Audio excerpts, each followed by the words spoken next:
Sanit.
તાલુકાના ગઢાડા ગામના પૂર્વ સરપંચ હરણભાઈ આહિર આજે છેલ્લા 5 વર્ષથી આ જે અમારો કોચવે આવેલ છે તે અવારનવાર ગાબડા પડેલ છે, પરંતુ રોડ ખાતાના કે ગમે અધિકારી આવી અને દર વર્ષે આમાં મેટલ નાખી જાય છે.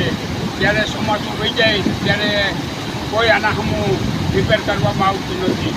અનેક જગ્યાએ આવા ખાડા પડેલ છે. ત્યારે અમારી માગણી છે કે ભાઈ જે ખાડા કરો એ તમે પાકા સિમેન્ટથી કરો.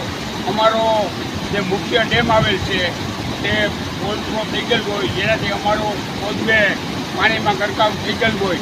અત્યારે પાણી થોડુંક ઓછું પડ્યું છે, ત્યારે આ ગાબડા પડેલ હોવાને કારણે ગામ લોકોને તાલુકા મથકે જવા માટે ખૂબ જ મુશ્કેલીનો સામનો કરવો પડે છે. તેમજ આ ગામમાં જે ગાબડા પડેલ છે તેને કારણે એસટી પણ આવી શકતી નથી. અત્યારે જે અમારો આ એક ડેમ કમ કોચવે આવેલ છે તે સિંચાઈ ખાતાએ જે પાણી રોકવા માટે બનાવેલ હતું, પરંતુ અટાણે સરકાર બંધપાડા જેવા અનેક પાણી રોકવાના ખોટા રૂપિયા વાપરે છે. ત્યારે આ અમારો તૂટી ગયેલ છે 5 ગામના ખેડૂતોને આ ડેમનો લાભ મળે છે, છતાં પણ આજે 7 વર્ષથી આ તૂટી ગયેલ છે તે રિપેર કરતા નથી. અમારી એવી માગણી છે કે આ ગાબડા પડેલ છે તે તાત્કાલિક વહેલી તકે રિપેર થાય એવી અમારી માગણી.